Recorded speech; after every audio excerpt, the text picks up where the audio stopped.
रिंकू, हाँ जी। ये देख। आगे तो चले। सत श्री अकाल बीजी। सत श्री अकाल पुत्र। अब साफ दिखाई दे रहा है बीजी। बहुत साफ दिखाई दे रहा है। बीजी इतने टाइम बाद नए चश्मे बनवा ही लिए। किसी अपने ने पैसे भेजे और हर महीने पैसे भेजेंगे। वाह। ਫੋਨਾਂ ਤੇ ਟੂ ਟੂ ਹੋਊਗੀ ਤੁਹਾਡੇ 1 ਤਰੀਕ ਤੋਂ ਬਾਅਦ। ਇਹ ਤੁਹਾਡੇ ਪੈਸੇ ਨੇ, ਇਹਦੇ ਨਾਲ ਕੋਈ ਅਮੀਰ ਨਹੀਂ ਹੋ ਜਾਣਾ ਤੁਸੀਂ। ਮਾਵਾਂ ਭੈਣਾਂ ਨੂੰ ਸਤਿਕਾਰ ਦੇ ਕੇ ਮੈਨੂੰ ਖੁਸ਼ੀ ਮਿਲਦੀ ਹੈ ਇਸ ਗੱਲ ਦੀ। मुख्यमंत्री माँ बेटी सत्कार योजना, आपका अपना भगवंत मान। नमस्कार, मैं अनिल शर्मा।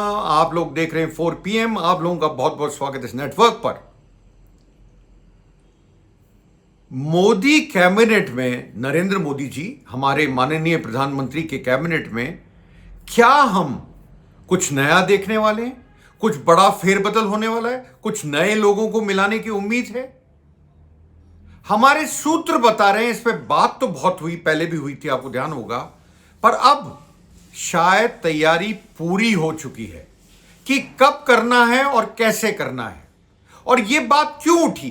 यह बात तब उठी जब दिल्ली के अंदर एक की मीटिंग हुई, एक इंपॉर्टेंट मीटिंग हुई जो अमित शाह ने करी अपने मंत्रियों के साथ और कुछ संगठन के साथियों के साथ, कि किस तरह से संगठन को मजबूत करा जाए और किस तरह से मंत्री परिषद को इंप्रूव करा जाए या नए मंत्री लाए जाएं और कुछ पुरानों के अब छुट्टी कर दी जाए।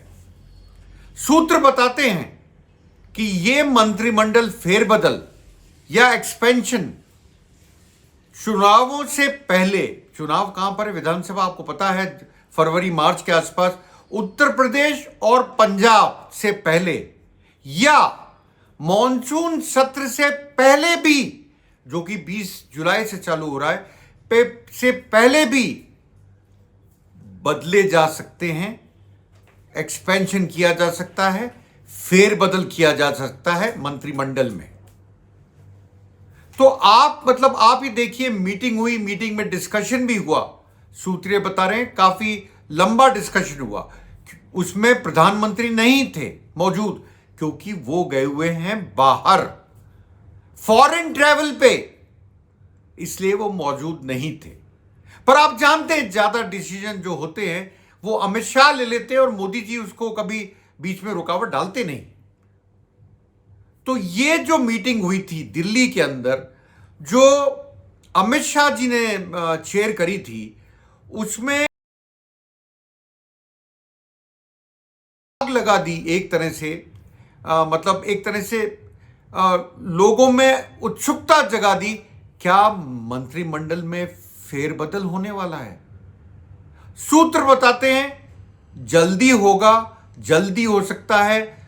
मैंने आपको बताया जुलाई 20 से पहले भी, और नहीं तो इन दोनों चुनावों से पहले कभी भी।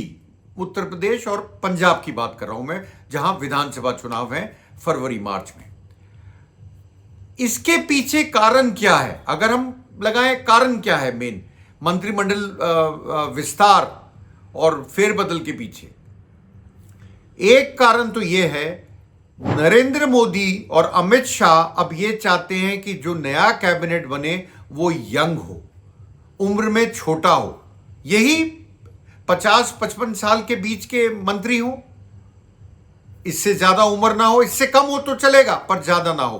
कारण नितिन नवीन जो प्रेसिडेंट बने बीजेपी के, उनकी उम्र भी कम है। तो ऐसे साथियों को बैठाया जाए मंत्री परिषद में जिनकी एज कम से कम बराबर सी हो, जिससे कोऑर्डिनेशन पार्टी में बेहतर हो। एक पॉइंट तो यह है, संगठन और सरकार में बेहतर कोऑर्डिनेशन हो। दूसरा कारण मेन क्या है? तो क्या, पहले मैं इस बात को खत्म कर लूं फिर दूसरे कारण पे आता हूं। तो क्या हम बड़ी एज वाले को निकलते देख रहे हैं? शायद हां, पर कुछ अपवाद भी होंगे। मैं आपको पहले बताता हूं, कुछ अपवाद भी होंगे, पर बड़ी उम्र के नेता, मंत्री खासतौर से, शायद उनकी अब मंत्री परिषद से छुट्टी कर दी जाए। दूसरा कारण जो बहुत बड़ा कारण है, जो लोग टीएमसी से टूट के आए 20 सांसद, वो उम्मीद में ही तो आए होंगे। एनसीपीआई ज्वाइन करी, नॉन एग्जिस्टेंट पार्टी बोलता हूं जिसको मैं, उसको ज्वाइन करा एनडीए को सपोर्ट करने के लिए। वो देख तो रहे होंगे इस तरफ कि हमें हमारे में से मंत्री बनाइए। ऐसा ही आप वाले जो 7 राज्यसभा के सांसद टूट के गए, क्या वो नहीं देख रहे होंगे? वो भी इसी में बैठे होंगे। या शिवसेना यूबीटी के जो एकनाथ शिंदे के साथ जा मिले, क्या वो नहीं देख रहे होंगे 6 सांसद कि हमें भी कुछ मिले? उन लोगों को भी अकोमोडेट करना पड़ेगा। सुनने में आ रहा है कि उनमें सर्वफुटबल इसी बात को लेकर हो रही है, कौन मंत्री बने और कौन नहीं बने। इस पे सिर्फ फुटबल चल रही है पार्टियों के अंदर। पहले ये आपस में डिसाइड तो कर लें, शायद इसीलिए इतना डिले भी हुआ, नहीं तो ये डिले भी नहीं होता, आपको बताऊं मैं। तो किसको हटाया जा सकता है, ये क्वेश्चन बार बार पूछा जाता है। देखिए, सबसे बड़ा नाम जो उभर के आ रहा है वो है निर्मला सीतारमण का। कहा जाता है कि उनसे शायद वित्त मंत्रालय छीन लिया जाए, ये सूत्र बता रहे हैं। कारण एज, दूसरा कारण इकोनॉमी ढंग से संभल नहीं रही है। और यह बात आज से नहीं, हम काफी दिनों से बोल रहे हैं। इकोनॉमी नहीं संभल रही है ढंग से, मतलब अर्थव्यवस्था हिंदुस्तान की ढंग से नहीं संभाल पा रही है वो। तो आएगा कौन उसकी उनकी जगह? शशिकांत दास का नाम चल रहा है, जो पहले आरबीआई के गवर्नर होते थे और प्रधानमंत्री के ऑफिस में भी कार्यरत थे पहले। उनका नाम चल रहा है उनकी जगह पे आने का। दूसरा नाम हरदीप सिंह पुरी, जो पेट्रोलियम मिनिस्टर हैं, उनको हटाने की बात चली। ना ना ना ना, ये मत मानिएगा एप्स्टीन फाइल्स की वजह से, ना। हमारे यहां इस पे रेजिग्नेशन होते ही नहीं है साहब। एप्स्टीन में नाम आए, मतलब कथित तौर पे नाम आया या कहीं और नाम आए, इस पे हमारे यहां नहीं होते। हमारे यहां हरदीप सिंह जी को, पुरी साहब को हटाने का एक ही कारण दिया जा रहा है, उनकी उम्र जो करीब 73-74 साल के हो गए अब, इसलिए शायद उनको ड्रॉप करा जाए। और निर्मला सीतारमण को भी साउथ को हैंडल करने के लिए यूज करा जाए पार्टी की तरफ से, मतलब पार्टी ऑर्गेनाइजेशन में। तो ये तो मैंने आपको बताया 2 बड़े नाम। अब आता हूं तीसरे नाम पे, धर्मेंद्र प्रधान। कॉकरोच जनता पार्टी क्या कर लेगी साहब? कांग्रेस क्या कर लेगी? कितना ही बखेड़ा खड़ा कर लो, उनके कोई कानों में जूं नहीं रहती है, इसलिए नहीं हटाए जाएंगे वो। उनको हटाया जाएगा या नहीं, इस पे भी क्वेश्चन मार्क है, क्योंकि हो सकता है उनसे एजुकेशन मिनिस्ट्री छीन के कोई और मिनिस्ट्री दी जाए, नहीं तो उनको उड़ीसा का चीफ मिनिस्टर बना के भेजा जाए। क्यों? अभी वहां के जो चीफ मिनिस्टर हैं वो कई चीजों में घिरे पड़े हैं और उनकी वर्किंग को लेके, फंक्शनिंग को लेके उड़ीसा के लोग खुश नहीं हैं। मैंने आपको 3 नाम बताए। कुछ छोटे नाम हैं, पंकज चौधरी जैसे, जो कि आप जानते हो राज्य मंत्री हैं। और बीजेपी में एक प्रिंसिपल है, वो प्रिंसिपल शायद टूट गया था 2 आदमियों के चक्कर में। पंकज चौधरी को राज्य मंत्री का दर्जा भी था और वो आपको पता होगा प्रेसिडेंट भी हैं एक स्टेट के अंदर। मैं एक पंकज चौधरी जो कि यूपी के प्रदेशाध्यक्ष हैं, तो वो एक ही पोस्ट रख सकते हैं और वो हो सकती है कि उन्हें प्रदेशाध्यक्ष ही बनाए रखा जाए और राज्य मंत्री से उनका इस्तीफा लिया जाए या जो भी हो उनको हटाया जाए। हटाना तो शब्द प्रॉपर नहीं लगता, शायद उनको वहां अकोमोडेट करा जाए। ऐसे ही हर्ष मल्होत्रा जो दिल्ली बीजेपी के अध्यक्ष भी हैं और साथ में राज्य मंत्री भी हैं, उनको हटाने की भी बात चल रही है कि उनको भी 1 मैन 1 पोस्ट के ऊपर ही दिया जाएगा। अब लिया किस किस को जा सकता है, ये क्वेश्चन आप पूछेंगे। देखिए, लेने में तो मैं आपको बता चुका हूं कि बड़ा फुटप्पल चल रहा है जो पार्टियां आई उनमें। फिर भी अपन सूत्र जो बता रहे हैं उस पर एक बार बात कर लेते हैं। पहले तो बीजेपी के आदमी का नाम लूंगा, अनुराग ठाकुर, जो पहले भी मंत्री थे।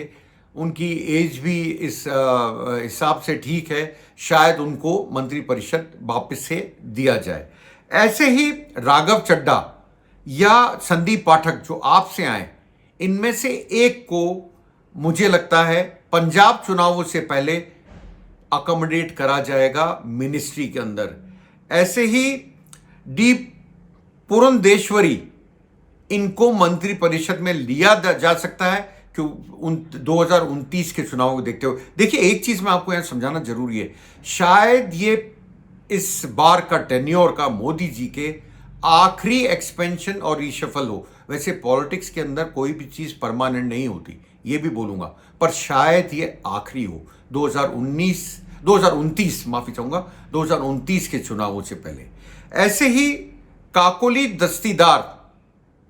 घोष दस्तीदार जो कि टीएमसी के 20 एमपी टूट के आए थे, अभी मैंने आपको बताया, उसकी लीडर थी एक तरह से, उनको भी एक मिनिस्ट्री ऑफर की जाए। पर वो क्या एक मिनिस्ट्री से खुश हो जाएंगी? नहीं, वो मांग रही हैं 2 कैबिनेट मिनिस्टर और 2 ही राज्य मंत्री। देखते हैं होता है क्या, इतना कितना मिलता है पता लगेगा। ऐसे ही तरुण चुग जो कि पंजाब के अमृतसर से हैं और इनको मिनिस्ट्री दी जाए पंजाब चुनावों को ध्यान में रखते हुए। ऐसे कई नाम हैं, कई नाम घूम रहे हैं, फिर रहे हैं, लोग बात कर रहे हैं। हमारे सूत्रों ने जितने नाम बताए मैंने आपसे शेयर करे और यह भी शेयर करा कि ऐसा क्यों हो सकता है और क्या चांसेस हैं। मिलता हूं जल्द अपने नई वीडियो के साथ, तब तक ऐसे ही देखते रहिए, लाइक कीजिए, सब्सक्राइब कीजिए, फॉलो कीजिए, शेयर कीजिए 4 PM न्यूज नेटवर्क को। आप लोगों का बहुत बहुत धन्यवाद मेरे से जुड़ने के लिए।